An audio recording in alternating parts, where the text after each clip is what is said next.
is steaming down there healthy? To be direct to that question, it's unhealthy. It's unhealthy. You don't need to steam your vagina. You don't need to do douching. Wow. You don't need to apply any herbal medication. Mm-hmm. If there's one organ that cleans itself, Mm-hmm. it's the vagina. Yes. So naturally, God created it that way. Naturally. Ijisafishe. Wow. Once you start cleaning it, Mm-hmm. and maybe I should explain. Let us go back now to the initial bit.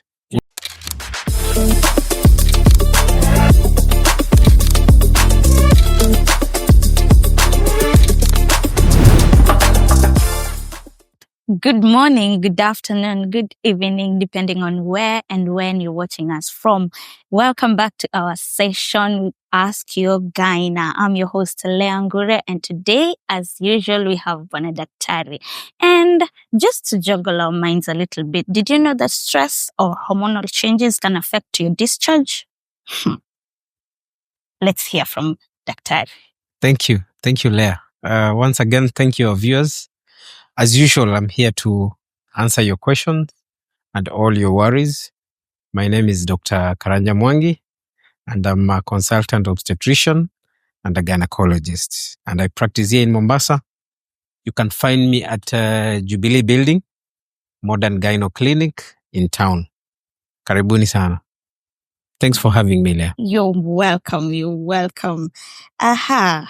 Just a few questions here and there. Yes. Hope you've been well.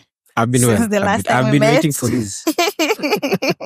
It's usually my pleasure to answer most of the questions. Yes. Talking about discharge or the monthly period. Yes. Session. Hapo ndo kuna maswali kiasi, and I'd love us to at least educate and have fun at the same time. Sure. Question number 1. What exactly is vaginal discharge and what is considered normal?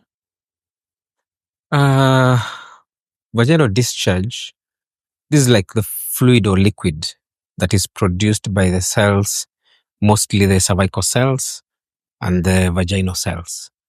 And it's very normal to have a vaginal discharge. Mm-hmm. Now, trying to quantify it, every woman has their, in terms of quantity and quality, sometimes it's different. Mm-hmm. So it's different for every woman. But so long as you don't notice any abnormal changes in your vaginal discharge, Mm-hmm. it's very normal to have a vaginal discharge. And what are these abnormal ones? And it's protective, by the way. The vaginal discharge is very protective to the woman in terms of infection, Oh, okay. in terms of lubrication, Mm-hmm. and in terms of preventing you from getting an infection. Yes. Okay. And an abnormal discharge, and we've mentioned this before, if you find that the quantity has increased and it's persistently increasing, Mm-hmm. there's no way we can measure the quantity, but it's very subjective. Mm-hmm. So if you notice it has increased, Mm-hmm. it's a lot. Mm-hmm. Maybe the color has changed. Maybe there's an itch Mm-hmm. or there's an irritation. You're not supposed to have any irritation or itching. Mm-hmm. And also, if there's a foul smell that is coming out, that is an abnormal discharge. And you need to go and see your doctor. Oh, okay. Yes. And just on that, what is the normal color of the discharge? The normal color is usually either clear or white or off-white. But if the color changes to yellow, to green, to brown, sometimes it's blood stained, that is abnormal. Oh, Yes. okay. Wow. Second question. Why does my discharge change color and texture throughout the month? Now, in terms of texture Mm-hmm. and quantity, that is the amount, that can change throughout the menstrual cycle. Okay. And most of the time is because of the hormonal changes. Mm-hmm. Like when you're ovulating, you expect your discharge to be more. A lot. To be a lot than these other periods. If you're using hormonal drugs, your discharge can increase. Now, in terms of color, once your discharge changes color, you should take note. And if it persists, then it means there's a problem. And your discharge should not be green. It should not be yellowish.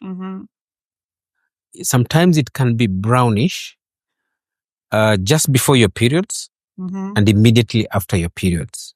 It's like all blood. Yes, that's a bit brownish, sometimes dark. But it should not be persistently blood stained in between your periods. Okay. Yes. So color sometimes can change, and even the texture can change. It can be due to hormonal changes. But if you suspect it's not normal, then you have to visit your doctor. Wow, okay.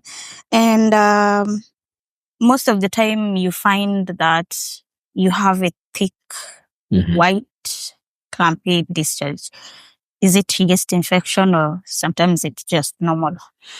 Now that you've mentioned yeast infection, which is a fungal infection, we also say candida infection, and everyone usually thinks they have candida.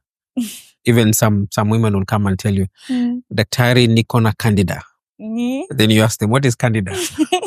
Just because they have heard it from someone. From someone or from everyone. Yes. But candida mainly presents with a thick, sometimes sticky. Usually it doesn't have a smell, but once in a while you can get a foul smell. Because sometimes you can have a candid infection, fungal infection, mixed with a bacterial infection. Yes. So most of the time when you have a smell, it's usually a bacterial infection. So it can be mixed. Okay. And even the quantity increases in terms of the quantity. The other thing that you can suspect candid is the itchiness. So you can get some itching, and then you can get irritation. And when now you're going for a short call or you're passing urine, you can get that burning sensation. Yes. Because of the soreness and stuff. So it could signal an infection, not necessarily yeast, commonly yeast, yes, but it can be mixed. Wow. Yes. And still on the same. Yes. What causes the smell, the bad odor? Vaginal discharge can have some odor, but it should not be unpleasant. I hope you understand that. Like what you're saying, bad odor, what you call foul smell. Okay. Usually, it's an infection, and most of the time, a bacterial infection or such kind of an infection. It's because of the ingredients that the bacteria produces. That is what causes the smell. Otherwise, a normal vaginal discharge should not be unpleasant in terms of the smell and should not be foul smelling. Sometimes someone will tell you, daktari, mi discharge yangu huwa inanuka. There's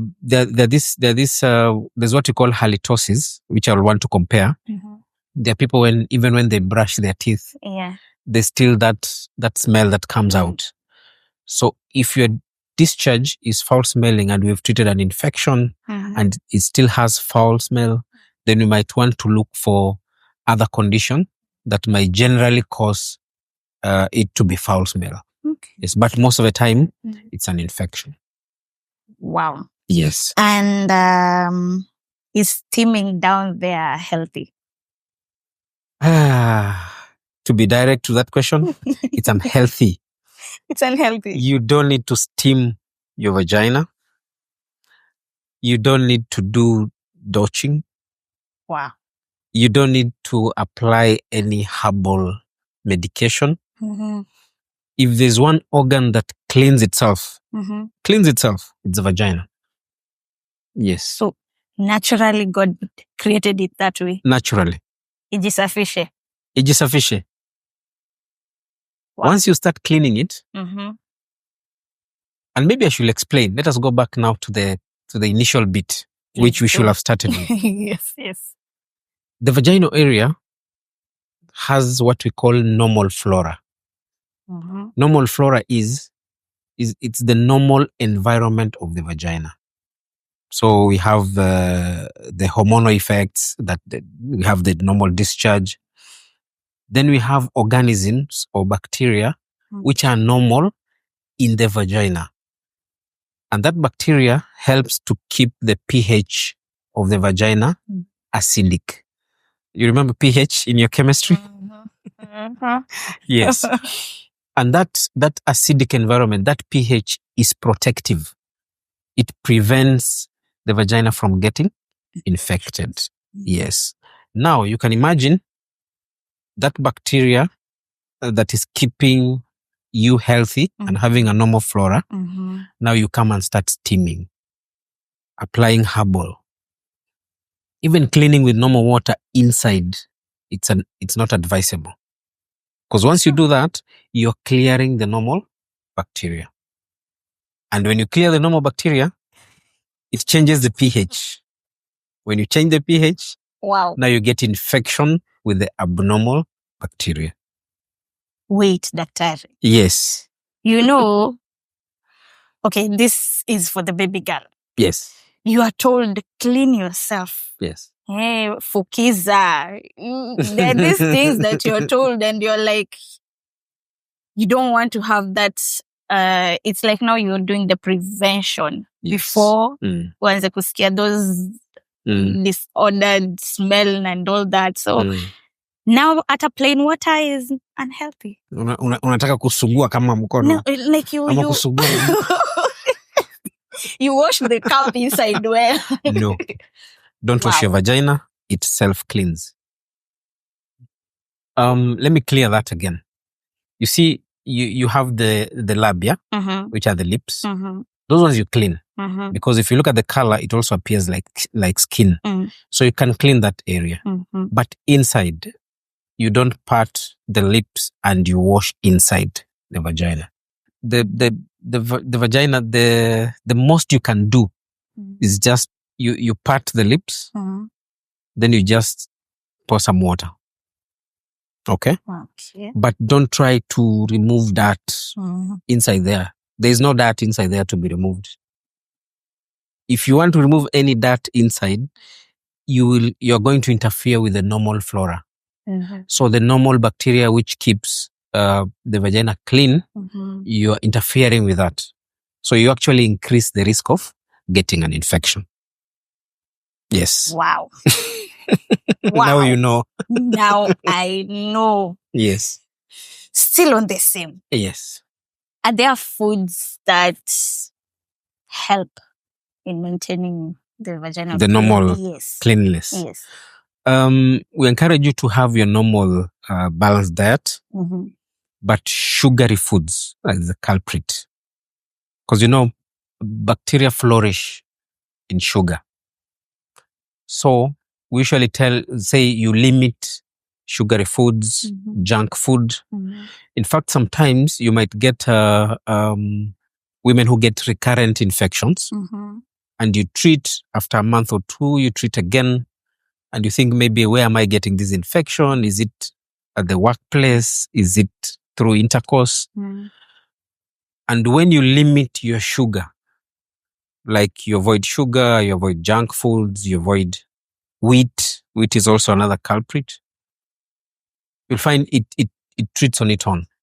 So you'll be treated, then the recurrent infections will reduce by just reducing the intake of sugary foods. Wow. Yes, but in terms of the other diet, vitamins are good, proteins you can take, but limit on your carbohydrates. Yes, and of course the general hygiene. Well, siongeze na sipunguzi.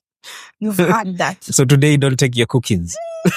I'm here wondering, baby girls, when mostly we are on periods, yes, cravings, sugar. Once all in you a want while. is sugar. Once in a while, time. yes. We call them cheat days. But not every day. So. Okay, I hear you. I hear you. On to another question. Why does my discharge sometimes come itchy or burning? Now, when you have itchiness or a burning sensation, it could signal an infection. or it could be irritation. Maybe you've reacted to something, maybe some new cloth with some material, or it could be you're using a new soap which you're reacting to, or something you've applied. But the most feared one is an infection. Now, the reason you get the itchiness when you have an infection, it's the inflammation. Yes.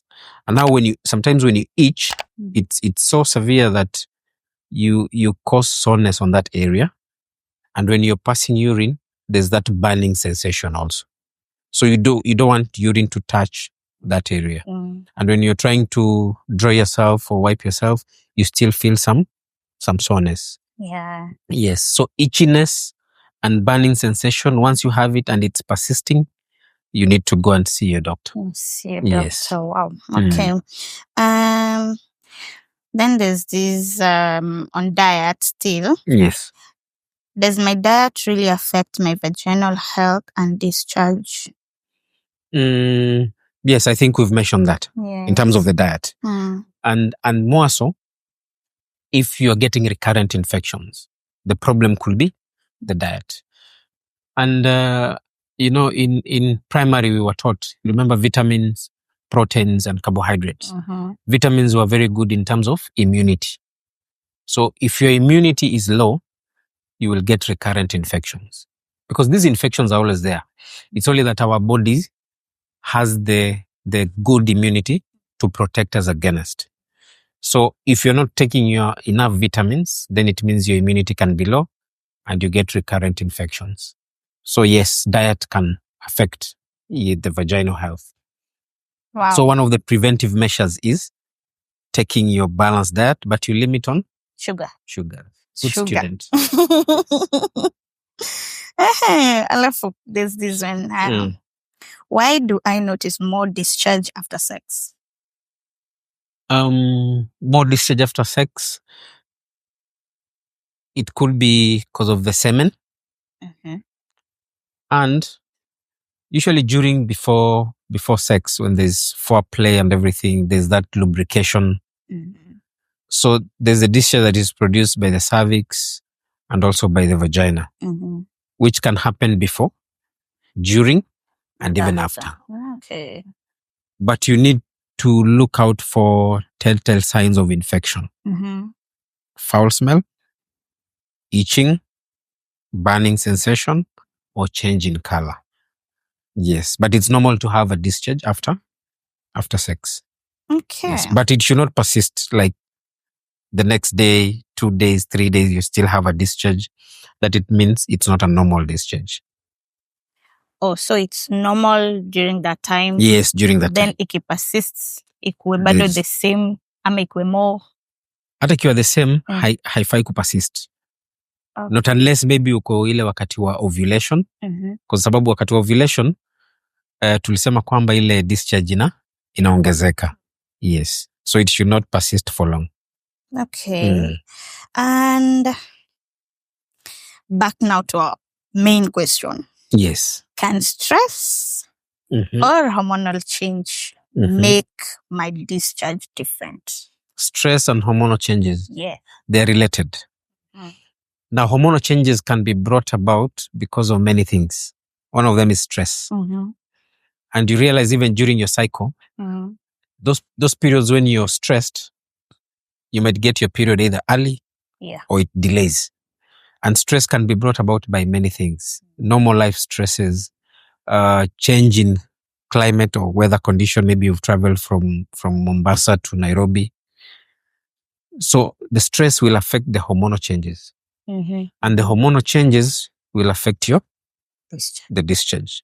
Okay. Because the hormones, the estrogen and the other hormones, they're the ones that regulate how the consistency, the color, and the quantity of the discharge. So stress can. Yes. Now you know. Stress can. Yes.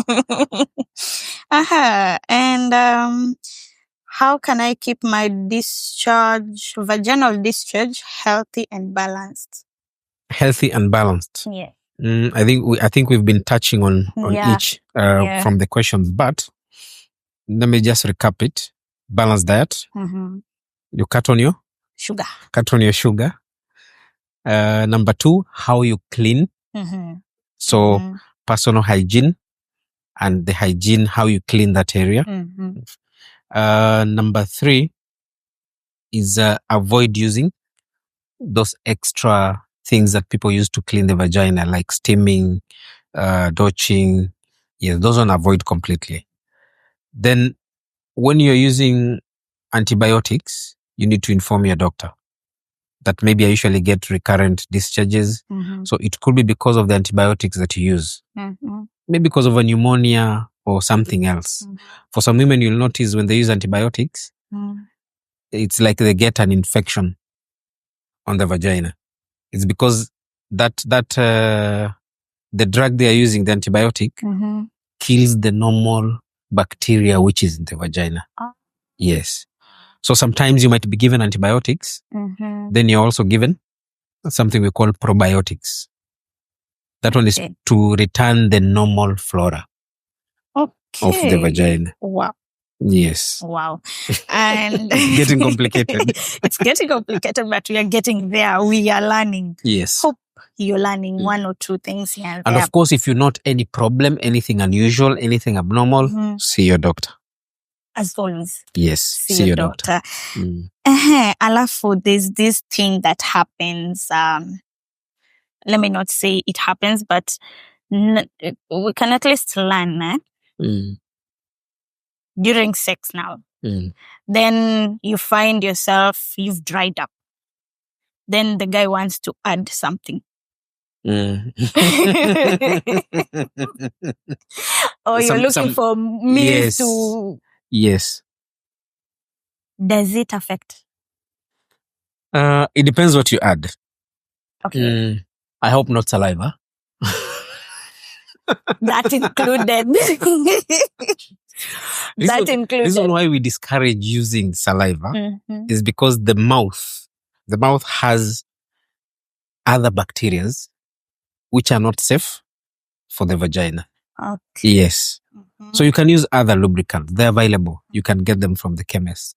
But they should not be... I've tried to avoid scented lubricants or lubricants that have some additives which can affect the normal flora. Okay. They should be plain lubricants. So you can use lubricants, yes. Because we have it's not only when there are women who lubrication is a problem. They have the libido and everything. But because lubrication is a problem, there's a lot of friction. And that will end up getting pain. So you can use lubrication. But you have to wash your hands, of course, and keep everything clean. Yes. You don't just come from the farm and you apply the lubricant. You have to keep it clean. Okay? Yes. Keep it clean. And we also encourage, after sex, you can go and go for a short call. Yes. Sometimes it prevents those recurrent UTI, urinary tract infection. There are women who commonly get UTI that comes with sex. So during the action, there's that discharge which can get into the urethra, sometimes into the bladder. So they get frequent infection we call it post-coital. So one of the way to prevent that is after sex, just go and have and urinate. Take a short call. Wow. Wow. Yes, there's a lot to learn. There's a lot to learn. And we thank God you're here. Yes. And you can also use some warm water to clean up. Yes, to clean up.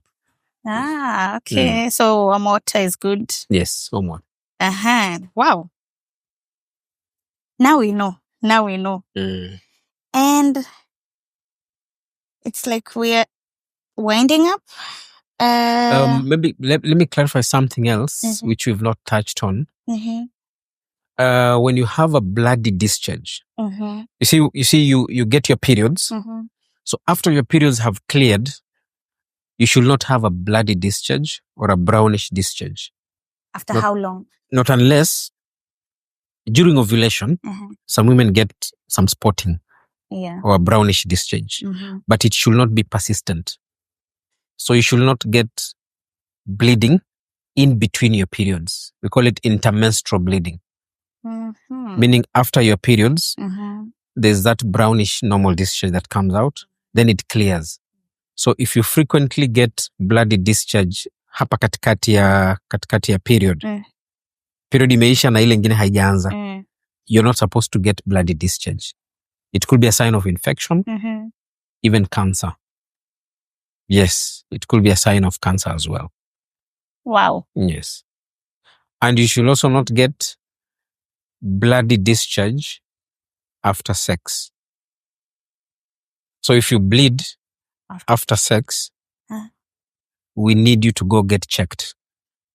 Because infection of the cervix, infection of the vagina, and what we fear most is cancer of the cervix. One of the symptoms of cancer of the cervix is having bleeding after sex. So you need to go get checked. Wow. A lot to learn. Leo siongezi na sipunguzi. Yes. Yeah. Well, and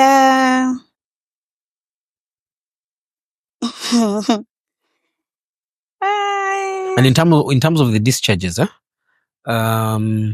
not all infections of the vagina are sexually transmitted. There's also a misconception that any infection of the vagina is sexually transmitted. No. We have some infections which are not sexually transmitted. So depending on the symptoms which you will describe to your doctor, sometimes we treat even before sending you to the laboratory for testing. Because you might come and describe the discharge and we say, this could be a yeast infection. This could be what we call bacterial vaginosis. Or this could be an STI. Because if it's sexually transmitted, then you need to treat you and also the partner. Yes. But if it's not sexually transmitted, you just treat the woman. You don't have to treat the partner. Okay? Okay. Yes. And there's one last question. Yes. Can birth control pills or injection change my discharge? Yes, it can. Because we go back again to the when we started. If you have hormonal changes in your system, it can change the consistency, the quantity, and the quality of your discharge. And most of the birth control methods are hormones. Yeah. Yes, so it can. Okay. Last kabisa. During pregnancy, does the discharge increase?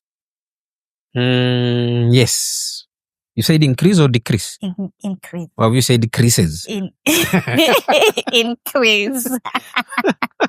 Yes, during pregnancy, it increases. Because in pregnancy, your estrogen levels are high and you need more protection for the baby. Okay. So the discharge, in a way, protects against infections. When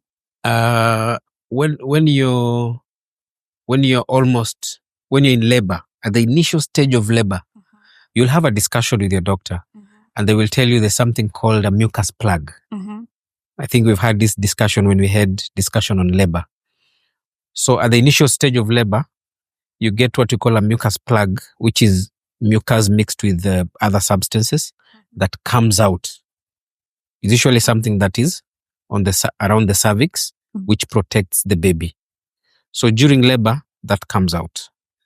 So it means in pregnancy, there's a buildup of discharge around the cervix and around the vagina. So it's normal.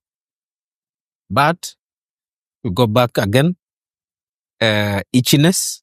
If you have itchiness or irritation, burning sensation, or a foul smell, that is not normal. Yes. But it's true. During pregnancy, your discharge can increase. Wow. Yes, it's a wrap. Hope you've learned one or two things with us. See you next time. Thank you. and I hope you learn a lot from our videos.